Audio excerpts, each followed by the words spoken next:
Get as much education as you can, but even more important than that, get as much experience as you can.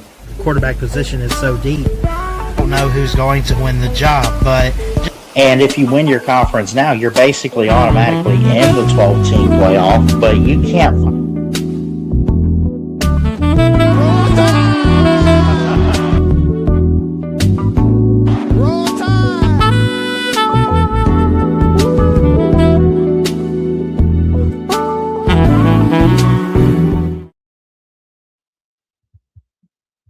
What's up, everybody?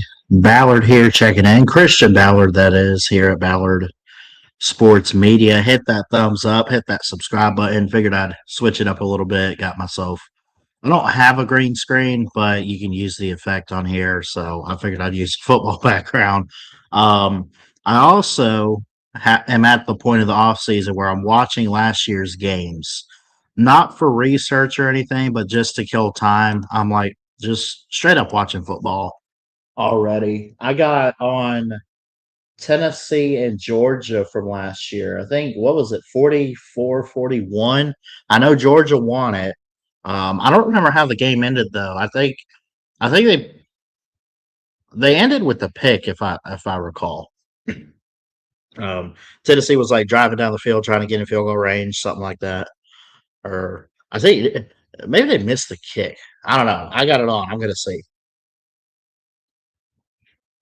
But yeah, happy Wednesday. Hope everyone's doing great. We're live on Facebook and YouTube, of course. Always on YouTube for sure.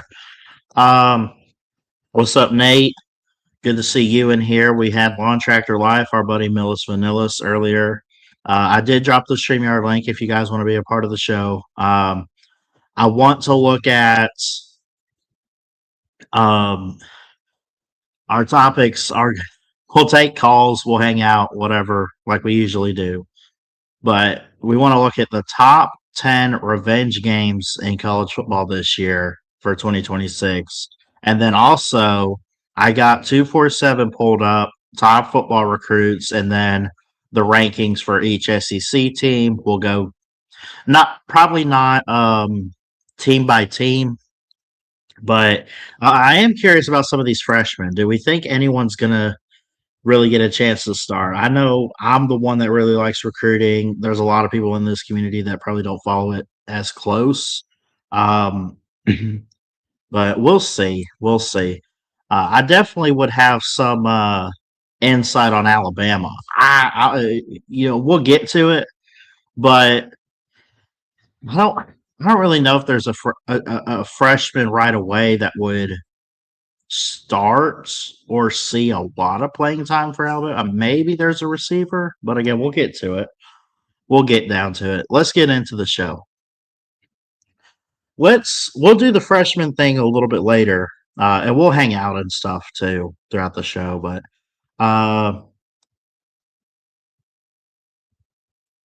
let's start with this topic here: top 10 revenge games in 2026, and I guess I'm not really going like, oh, but it's got to be like a home and home type of game, or can't be a rivalry because they always play. No, I'm not going to do that. I'm just not. Um, when you look back, I guess going week by week, not really week by week, but like there were some big games throughout all of last season. Obviously, after the first month, you start getting into conference play. It's nonstop. You get rivalries in October and November, obviously with rivalry weekend and stuff.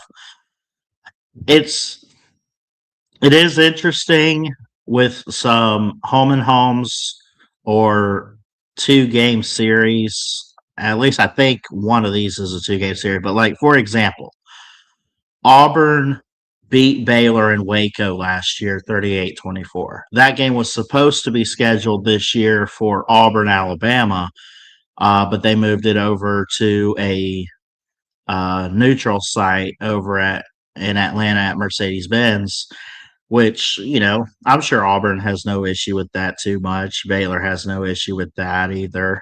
Um, But is that a key revenge game? Think about it. Auburn went up, which, by the way, this is an Auburn team that went 5-7 and fired Hugh Freeze last year. They have a new coach in Alex Golish. We've talked quite a bit about them this offseason. I really think they interest me this year with what they have potential wise and everything. So, but that's a game to watch. That was a Friday night game last year on August 29th. 38-24 was the score. Auburn and Baylor met in Waco, and Auburn won the game outright. Jackson Arnold looked amazing. You kind of wonder where that went. And Baylor, by the way, what did they do? They didn't do much. I think they still got Dave Aranda, but last year they didn't really do much, which kind of took away from that win for Auburn. I mean, you give them credit where it's due, but this is a Baylor team that went 5-7, 3-6 in conference play. So, but is this a key revenge game? It might be. I feel like both teams desperately need to win this game week 1. Who needs it more? Well, both teams really struggled last year, But that's a key revenge game. I mean, it's Big 12 SEC. It's neutral side in Atlanta. And Auburn wants to win as many games as possible this year. So does Baylor, of course. But, especially Auburn, I think, wants to get off to a hot start with Alex Golish as the new head coach. 3:30 kickoff on Labor Day weekend. Okay. I don't really have much else to say on that game. I'm not here to pick, but I feel like that's going to be a really interesting game that weekend to watch and see. Just see who comes out on top. Auburn's bringing in a new quarterback. Very familiar with Alex Golish. It's Byron Brown, who comes over from USF as well. Really, really good. Baylor themselves, I believe, also have a new quarterback. They've had the Sawyer Robertson guy for the past couple of years. I don't know. Well, he's still there, so I guess it's going to be him. They also, interestingly enough, have a freshman on there, Walker White, who comes over from Auburn, is a transfer from Little Rock, Arkansas. It's interesting. I did not know that. I'm seeing that now. Anyway, just there's a lot more potential. I think this year Baylor needs to step up bigger than Auburn because they're fixing to fire their coach if they don't get it together. Potential-wise, outside of just winning this game, I feel like Auburn has the edge. I think they got the talent. I feel like they found their coach. They're ready to go. That's one of the top 10 games here in 2026 for revenge games is Auburn-Baylor. So, yeah. What other games could we talk about? I guess you look back to last year. Not that I expect much of a different result, but home and home here, Bobby Dodd Stadium, Georgia Tech, Colorado. Georgia Tech's favored by 7.5. This is a game they went to Boulder and won by 7 last year. Now, Caden Salter for Colorado was the lead passer with 159 yards last year, but Haynes King ran all over Colorado's defense, 156 on the ground.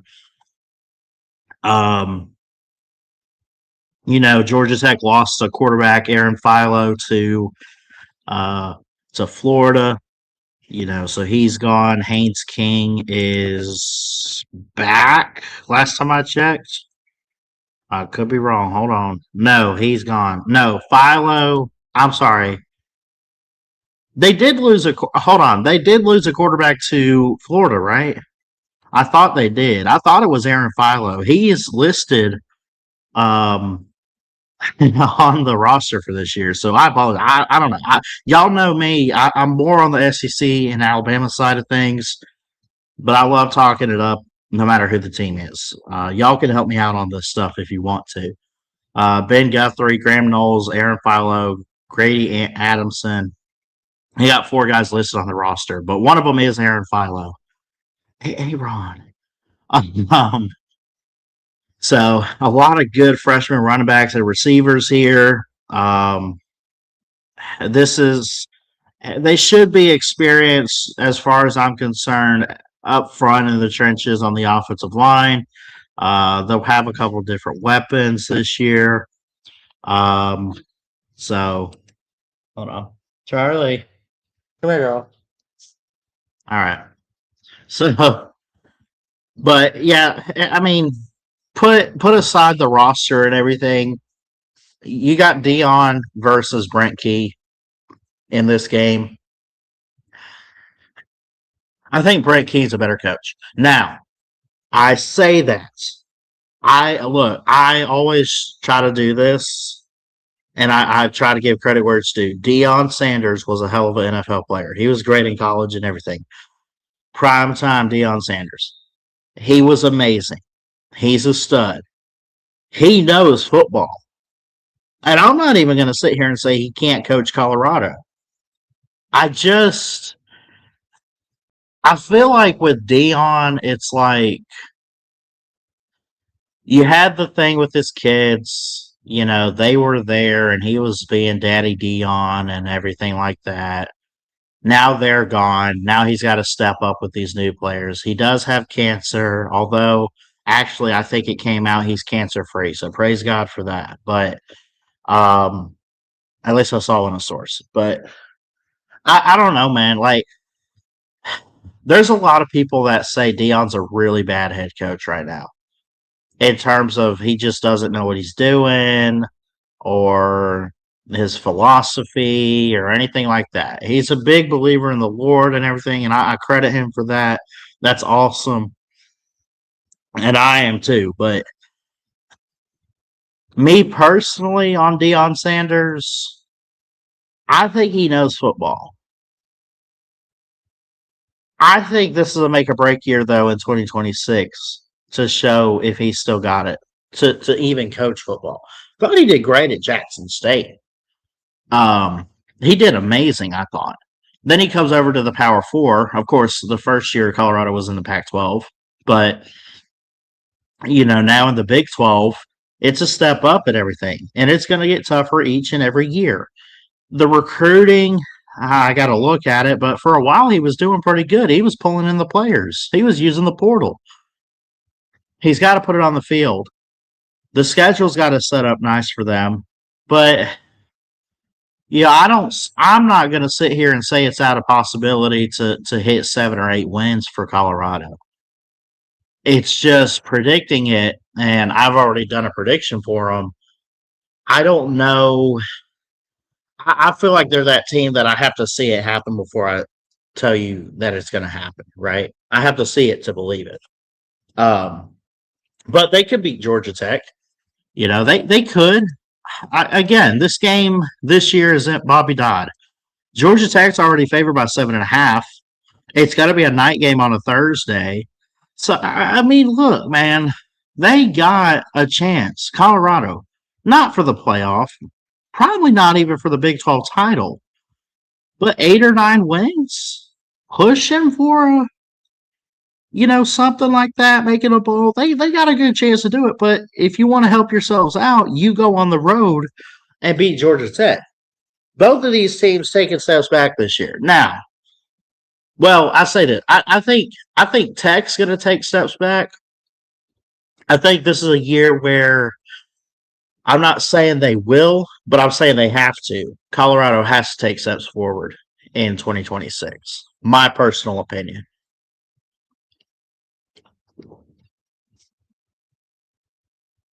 So, yeah, that's my 2 cents on that game. Who else is on this list? What have we looked at? Auburn, Baylor. I I didn't really make much of a list as I did just kind of want to go through this schedule and stuff. But we looked at Auburn and Baylor, gave you my thoughts on that. I'm not ready for predictions yet. I think we're going to do game predictions. Um, we're going to do those in August, the week of some of these games, But so yeah, North Carolina TCU. That game last year, we've actually talked quite a bit about North Carolina recently. Talked about Belichick and all them. What was that game last? It was a blowout. It was really bad. But the TCU won 48-14. Now this game here is in Dublin, Ireland. This was at UNC last year, and they won 48-14. TCU did. I would expect it to be not as big a blowout, personally, but I don't know. I don't like. I don't want to say I don't like Bill Belichick. I just don't like him in college, man. He needs to just ride off into the sunset and stop coaching altogether. Is he trying to prove something that we don't already know? That he still got it as a coach or what? Like, dude, you won 6 freaking Super Bowls. You've drafted greatly in the NFL. Your time with Nick Saban and Cleveland and everything. Like, we know who you are, dude. Stop it.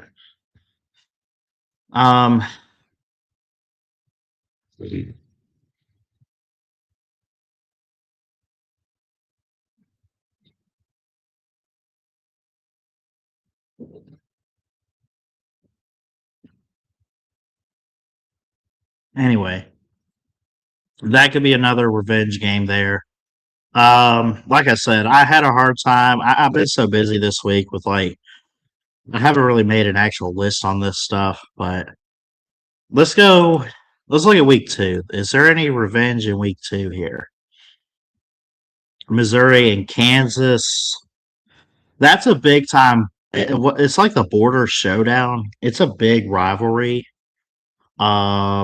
Oh, Michigan, Oklahoma. Well, let's come back to that. Let me see what this Missouri Kansas game was last year too, I think. I think Missouri had won. Let me see.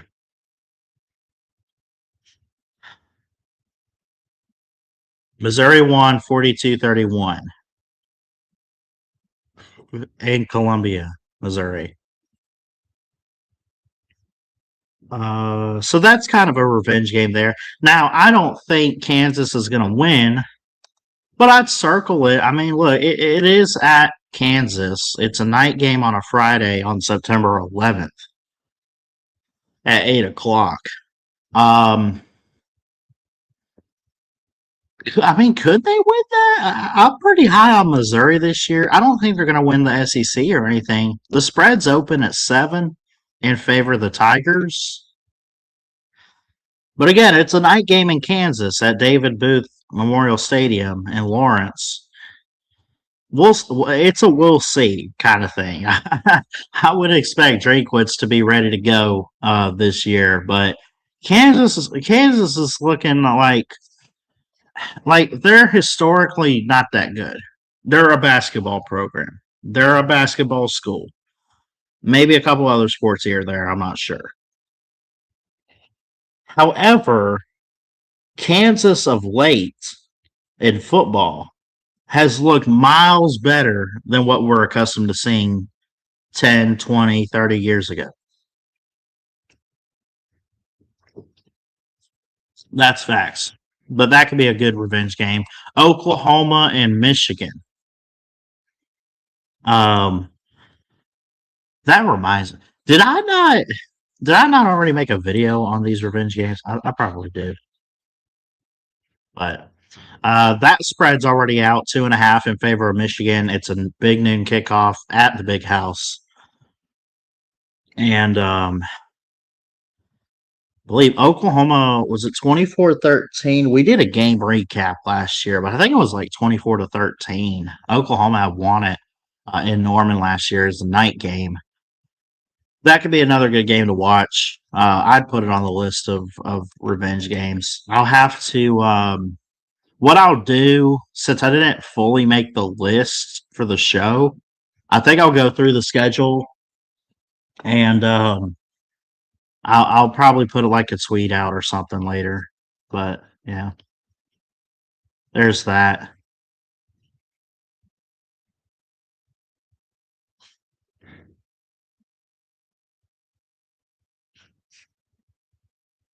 So, but yeah, if anyone wants to call in, by the way, we got the StreamYard link in the comments section.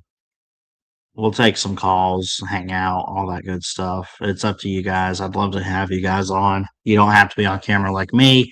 We just need your audio. We need to know what you're saying. We want to hear from you. And yeah.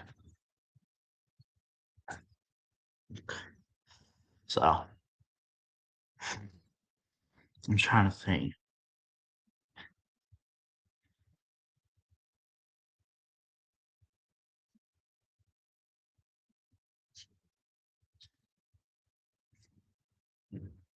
I was just talking to oh, early. So let me know. Let me know in the comments. Do you want if I do early preview? I'm obviously going to preview some of these individual games for college football this year. Should I do? Should I go ahead and make? No, I think I'm going to wait till the week of to make predictions. However, if I go ahead and do some early previews, we talk about some of these games, and that damn dog's so loud. Talk about some of these games, and we can start looking at them a little bit. What's going on with the teams, what it's going to look like. The thing is, though, I don't want to. I think I want to keep it within the first month. So let me make note of this. Keep it within first month of the season. And the reason being is even if I don't pick the game, like I'm not gonna try to preview the third Saturday in October this year yet. There's a lot of football before Alabama travels to Knoxville. You know what I'm saying? Like, or before Auburn comes to Alabama. It's just those are games that you want to wait till the week of. You don't even want to pick it 2 weeks in advance. I mean, you could, but I think through September, there's some opening games, or there's like week 2 or 3, Power 4 versus Power 4 that you look at, and you want to try to preview. So, like here, hold on. What do we want to do? I guess we'll do the very first game of the season. The very first game of the season is Power 4. North Carolina, TCU, and Ireland.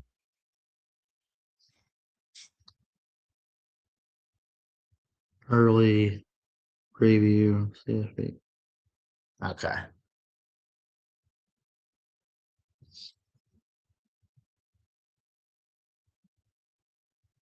So.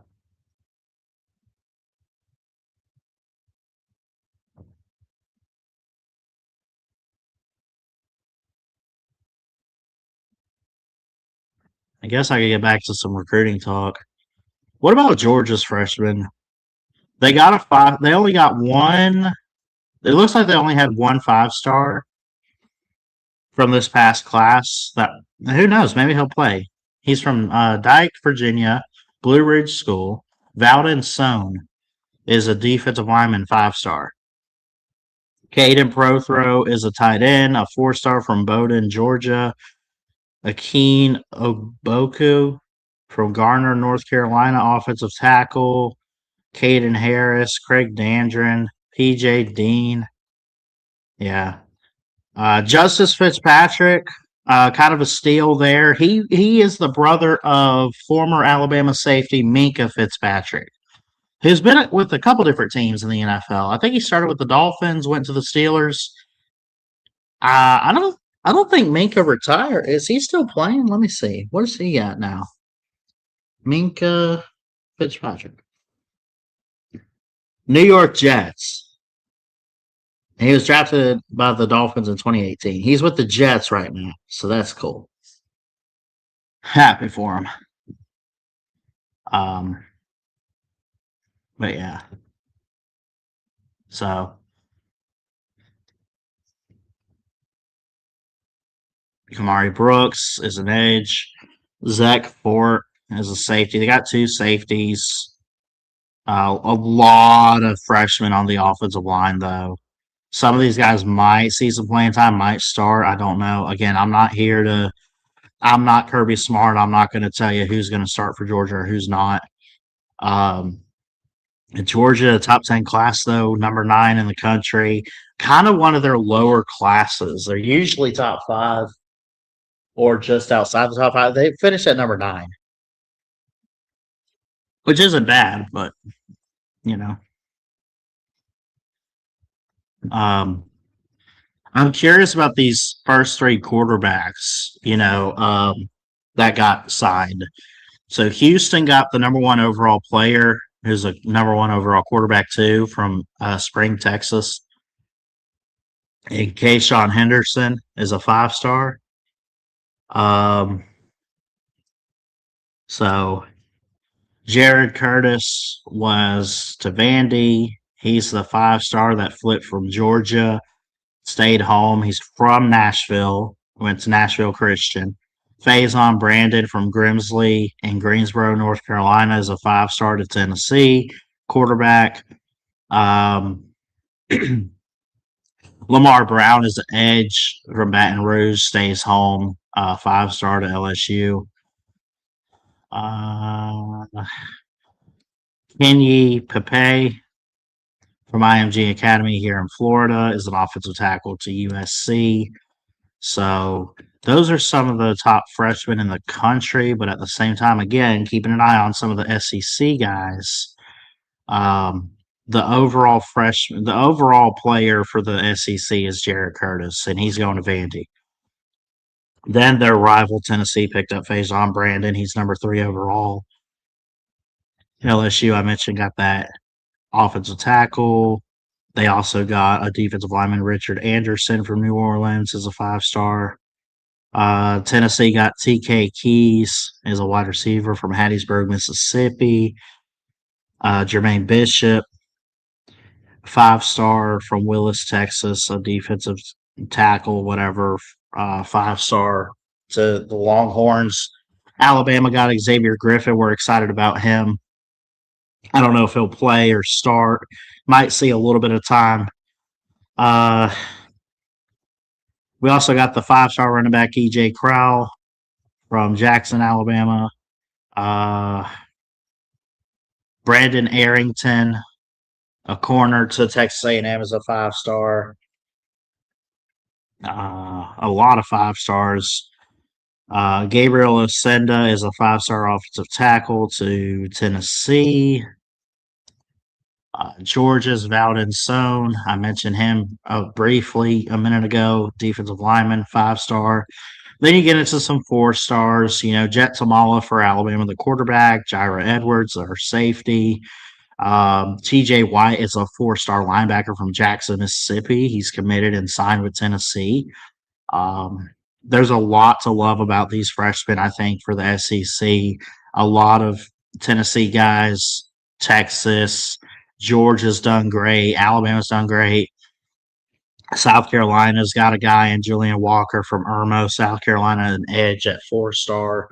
So credit where it's due. The SEC's trying to get back on track to being the best conference. I'm an SEC homer to the day I die. I just love the SEC. I just love college football, but the Big Ten does reign supreme currently, winning the last three national titles, and just the depth over there compared to the SEC. I mean, I'd say there's like top five playoff teams in the Big Ten, and there's maybe three or four just shy of five in the SEC. I don't know. I feel like the Big Ten's got a leg up. However, could we see the return of SEC dominance soon? That is a good possibility. We might even see it this year. Who knows? But yeah, we got to see it to believe it, right? um, but yeah, there's I mean, Sedarian Morgan to Alabama, Caden Prothro to Georgia, Tyler Atkinson, a linebacker to Texas, Braylon Womack, who's the highest recruit for Mississippi State, a safety, 53 overall in the country from Flowood, Mississippi. So there's a lot of recruits. There's a lot of freshmen to watch this year for the SEC. There's a lot to watch all around the country. But I think the SEC hit the nail on the head and hit it out of the park in recruiting overall this season. So I'm excited to see what these guys bring to the table.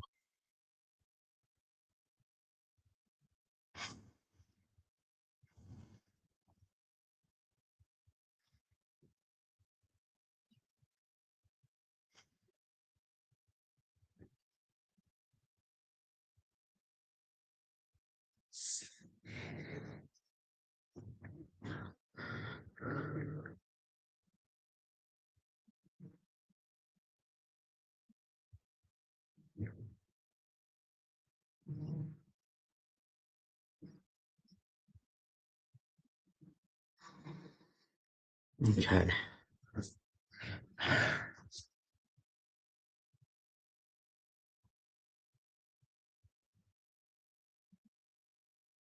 So again, I got a football game on. Oh, we're at almost halftime. I mean, it's last season. I didn't see all of it. I was working, but 21-17 Tennessee with 27 seconds left in the half. I don't know. I get bored. You guys know me. I love football. I'm diehard, man. I'll watch last year's games. I don't care. God bless you, YouTube TV. Nah. If you're watching this back, thank you so much. Leave a like and subscribe. Probably gonna end it here in a little bit unless we get a caller, but I think we pretty much went through what we wanted to go through today with the freshmen and the revenge games and stuff. I am working on some notes on my checklist on my phone. Um, Within the first month, right, of the season, basically late August to early October, right? We're going to go ahead and start previewing games without picking them. I think I'll pick the week of each game, not like pick every game for college football, but we'll do like our college pick 'em on ESPN.com. We'll do that, but we'll also get out like actual, preview videos and stuff. Um, but we'll start looking. I think the way I'll attack this is like, hey, the last time these teams met was this. This is where they meet this year. Here's my thoughts on both teams right now. If I had to lean one way or another without predicting the game, that's actually a good idea. That's a good way to attack that, I think. So, yep.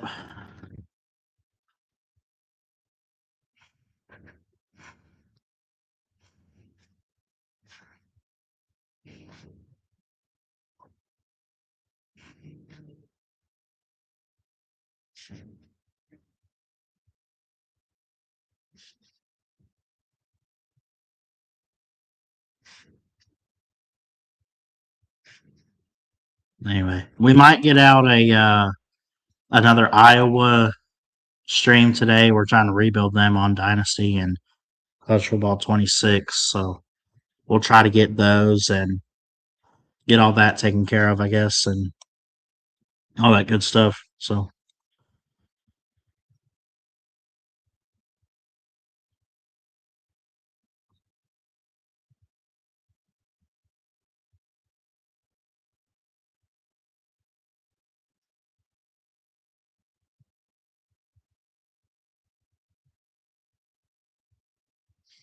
Anyway, yeah, I'll get out of here. I got stuff I'm gonna do for the channel and stuff, and do some planning. But I love you guys so much. Thank you for all the love and support on here. Let's keep it going. Keep growing the channel and stuff. Have an awesome, awesome Wednesday today. Next actual live stream, I'm not sure. Maybe tomorrow or Friday. And then other than that, I might do like an Iowa rebuild stream today for the next game or so. I don't know. But yeah, I love y'all. Jesus loves you. Keep your head up. God bless. Roll Tide, and we'll see you next time.